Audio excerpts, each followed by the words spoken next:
back to yet another video of my खाता by Sonal। अब तक chapter 3 change in profit sharing ratio के I think 3 videos आ चुके हैं। तो वहाँ पे हमने गुडविल ट्रीटमेंट भी सीख लिया था। तो आज हम जानते हैं, टॉपिक को थोड़ा आगे बढ़ाते हैं, ठीक है। और आज सीखते हैं accounting treatment of reserves, accumulated profits and losses, ठीक है।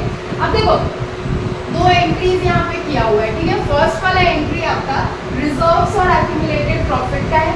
सेकेंड एंट्री आपका है losses and deferred revenue expenditure का, ठीक है। अब देखो रिजर्व्स क्या होता है, तो आप लोगों ने क्लास 11 में पढ़ा होगा,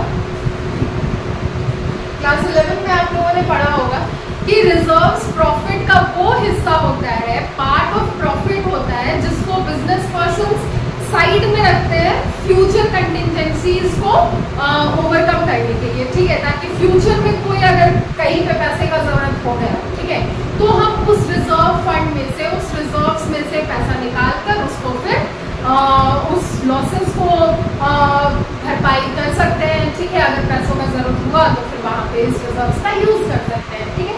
प्रॉफिट का ही हिस्सा होता है, ठीक है। फिर उसके बाद है एक्यूमुलेटेड प्रॉफिट्स। तो एक्यूमुलेटेड प्रॉफिट्स भी प्रॉफिट का ही हिस्सा होता है, ठीक है। ये भी एक्यूमुलेटेड प्रॉफिट्स भी प्रॉफिट का ही हिस्सा होता है। अब क्योंकि एक्यूमुलेटेड लिखा है, प्रॉफिट का मतलब तो आपको पता है, ठीक है। प्रॉफिट का मतलब तो पता है इन जनरल टर्म्स। एक्यूमुलेटेड एक न्यू वर्ड आ रहा होगा आपके लिए, ठीक है। तो एक्यूमुलेटेड का मतलब है कि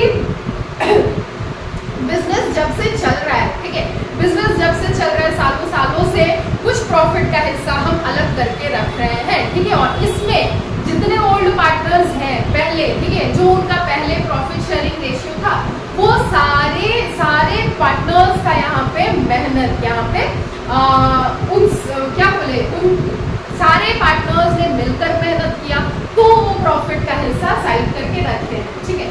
तो रिजर्व्स और एक्यूमुलेटेड प्रॉफिट्स का तो मतलब पता चल गया, ठीक है। तो अब इन दोनों का जर्नल एंट्री भी देख लेते हैं, ठीक है। इनको ट्रीट कैसे किया जाता है, प्रॉफिट है, दोनों ही कहीं ना कहीं तो प्रॉफिट का हिस्सा ही है, रिजर्व्स भी एक्यूमुलेटेड प्रॉफिट्स भी, ठीक है। तो दोनों का हम एक एंट्री में ही समझ लेते हैं, ठीक है। तो फर्स्ट एंट्री आपका किया हुआ है for transfer of reserves and accumulated profits. तो इसमें रिजर्व्स है, एक्यूमुलेटेड प्रॉफिट्स है, ठीक है। रिजर्व्स और एक्यूमुलेटेड प्रॉफिट्स आपका ये दोनों डेबिट हो जाएगा, ठीक है। ये दोनों डेबिट हो जाएगा, reserves account debit, profit and loss. अब देखो एक्यूमुलेटेड प्रॉफिट हम कब पहचानेंगे कि जो प्रॉफिट दिया हुआ है वो आपका एक्यूमुलेटेड प्रॉफिट है या एक्यूमुलेटेड लॉस है, ठीक है। तो अगर प्रॉफिट एंड लॉस के साथ ब्रैकेट में क्रेडिटेड लिखा हुआ रहे, CR लिखा रहे या फिर क्रेडिट वर्ड लिखा रहे, तो इसका मतलब वो एक्यूमुलेटेड प्रॉफिट है, ठीक है। अब वहीं पे अगर ब्रैकेट में डेबिट लिखा होता तो वो एक्यूमुलेटेड लॉस होता, ठीक है। मैंने क्या बोला, अगर ब्रैकेट में क्रेडिट वर्ड लिखा रहे, ठीक है, या फिर CR डॉट लिखा रहे तो उसको समझना एक्यूमुलेटेड प्रॉफिट है, और अगर ब्रैकेट में डेबिट लिखा रहे, DR लिखा रहे, तो समझना कि वो एक्यूमुलेटेड लॉस है, ठीक है। तो मैंने बोला रिजर्व्स और एक्यूमुलेटेड प्रॉफिट तो डेबिट हो जाएगा, reserves account debit, profit and loss credit balance account debit, ठीक है। अब अगर वर्कमैन कंपनसेशन रिजर्व हुआ तो वो भी डेबिट हो जाएगा, इट्स पार्ट ऑफ रिजर्व, ठीक है। Workman compensation reserves account debit, investment fluctuation reserves account debit. ये तीनों ही अगर देखा जाए तो profit and loss credit balance, workman compensation reserve and investment fluctuation reserve, ये तीनों ही एक्यूमुलेटेड प्रॉफिट्स है, ठीक है। तो एक्यूमुलेटेड प्रॉफिट्स है, ये डेबिट ही होता है, ठीक है। प्रॉफिट्स एक्यूमुलेटेड प्रॉफिट्स में केवल बोल रही हूँ, लॉस का अभी बात नहीं करना है, ठीक है। तो रिजर्व्स एंड जो भी एक्यूमुलेटेड प्रॉफिट्स आपके पास क्वेश्चन में दिया रहा, ठीक है, जो भी दिया रहा, ठीक है, या तो ये होगा ये क्वेश्चन में, या तो ये होगा या फिर सिंपली ये होगा, ठीक है। तो उसको डेबिट कर दो और फिर क्रेडिट कर दो to all partners capital account, और सारे पार्टनर्स के कैपिटल अकाउंट को आपको क्रेडिट करना होगा in their old profit sharing ratio. New profit sharing ratio से नहीं करना, ओल्ड प्रॉफिट शेयरिंग रेशियो से करना है, ठीक है। ये चीज क्यों करते हैं हम लोग, ठीक है। तो ये चीज हम इसलिए करते हैं कि देखो change in profit sharing ratio में तो पार्टनर्स का रेशियो चेंज हो रहा है, ठीक है। तो अब देखो यहाँ पे change in profit sharing ratio, partners का रेशियो चेंज हो रहा है, कोई पार्टनर सैक्रिफाइस कर रहा है, कोई पार्टनर गेन कर रहा है, ठीक है।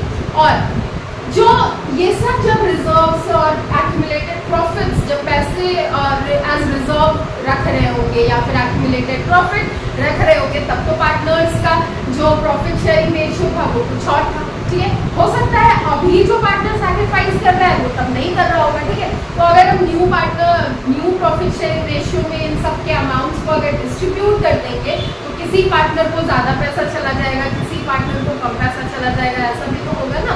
तो इसीलिए ओल्ड प्रॉफिट शेयरिंग रेशियो में ही हमको डिस्ट्रीब्यूट करना होता है हमेशा, ठीक है। उसके बाद आता है for transfer of accumulated losses and deferred revenue expenditure. अब डेफर्ड रेवेन्यू एक्सपेंडिचर का मतलब क्या होता है कि कोई ऐसा खर्च है, ठीक है, ऐसा एक्सपेंडिचर है जो हम अभी कर रहे हैं, लेकिन इसका बेनिफिट, इससे इनकम, इससे प्रॉफिट हम बाद में कमाएंगे, उसको बोला जाता है डेफर्ड रेवेन्यू एक्सपेंडिचर, ठीक है। अब देखो एक्यूमुलेटेड प्रॉफिट्स एंड लॉसेस एक तरह का पूरा बोल सकते हो आप, जो बहुत टाइम से आपके बिजनेस में है उसको आपको हटाता है, ठीक है। फिर transfer of accumulated losses and deferred revenue expenditure का फॉर जर्नल एंट्री हो जाएगा। यहाँ पे प्रॉफिट्स था तो वो सब डेबिट हुआ था, अभी लॉसेस का बात हो रहा है ना, ठीक है। तो लॉसेस क्या हो जाएगा, लॉसेस क्रेडिट हो जाएगा और फिर all partners capital account debit कर देंगे। जितने भी पार्टनर है, 4 पार्टनर है, 3 पार्टनर है, सारे पार्टनर्स को यहाँ पे डेबिट कर दो, उनके कैपिटल अकाउंट्स को डेबिट कर दो, ठीक है। फिर to profit and loss debit balance, this means profit and loss debit balance means accumulated losses, ठीक है। To deferred revenue expenditure. अब इसको जल्दी से नोट डाउन करो, फिर उसके बाद एक क्वेश्चन करते हैं, आपको अच्छे से समझ में आ जाएगा, चीजें क्लियर हो जाएंगी, ठीक है। जल्दी से नोट डाउन।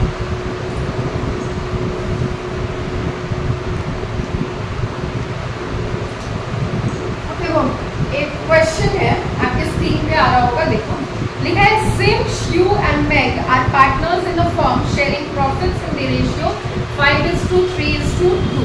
3 पार्टनर्स हैं, तीनों का रेशियो दिया हुआ है 5:3:2। They decided to share profits with effect from 1st April 2024 in the ratio 2:3:5। अब देखो इनका ओल्ड रेशियो भी दिया है, न्यू रेशियो भी दिया है, ठीक है। On the date of change in profit sharing ratio, the firm had balance in general reserve 1 lakh। और जिस दिन वो रेशियो में चेंजेस आया उस दिन जनरल रिजर्व में 1 लाख रुपया पड़ा था, ठीक है। तो इसको क्या करना है, जनरल रिजर्व में 1 लाख रुपया पड़ा है, तो अभी तो रेशियो चेंज हो गया है, ठीक है। तो किसी पार्टनर को सैक्रिफाइस हो रहा होगा, कोई पार्टनर सैक्रिफाइस कर रहा होगा, किसी को गेन हो रहा होगा। तो अगर 1 लाख को न्यू प्रॉफिट शेयरिंग रेशियो में डिस्ट्रीब्यूट कर देंगे तो गड़बड़ हो जाएगा, ठीक है। तो इसीलिए हम क्या करते हैं, ओल्ड प्रॉफिट शेयरिंग रेशियो में ही डिस्ट्रीब्यूट करते हैं, ठीक है। तो यहाँ पे इस क्वेश्चन में तो केवल जनरल रिजर्व दिया हुआ है, तो हमको एक एंट्री में मेरा काम हो जाएगा, ठीक है। तो जनरल रिजर्व हमेशा डेबिट होता है, ठीक है। जनरल रिजर्व हमेशा डेबिट होता है। जनरल रिजर्व अकाउंट डेबिट किए हम 1 लाख रुपया, ठीक है। उसके बाद 3 पार्टनर्स हैं, सारे पार्टनर्स को क्रेडिट कर देंगे हम, ठीक है। टू क्या नाम है, Sims capital account, to Shues capital account, to Max capital account, ठीक। अब देखो ओल्ड रेशियो इनका है 5:3:2, ठीक है।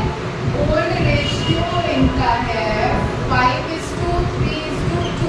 अब 1 लाख को हमको इस रेशियो में डिस्ट्रीब्यूट करना है, तो डिस्ट्रीब्यूट अगर करने जाए हम तो सिम का 50,000 हो जाएगा, श्यू का 30,000 हो जाएगा एंड मैग का 20,000 हो जाएगा।